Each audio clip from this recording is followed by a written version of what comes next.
Mujiki hammasi chotki, bir narsani aytaman.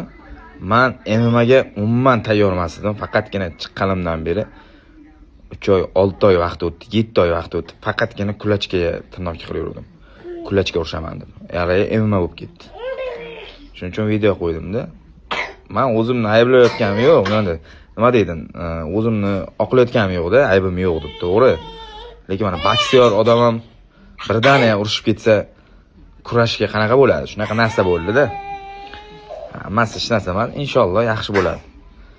Sartaroqqa qilib olamiz-da, kim qoladi, nima qiladi, nima qo'yadi. Bu sportga yana davom qilsa bo'ladi, yana qaytarsa bo'ladi bu narsa. Xuddi boksyor odam ham kurashga bo'lib qolsa qanaqa bo'ladi degan narsada. Mayli, Alloh oson qilsin inshaalloh. Ana endi tayyorgarlik ko'ramiz. MMAga men ko'rsataman, xudo xolisa. Radnoylar, rahmat sizlarga.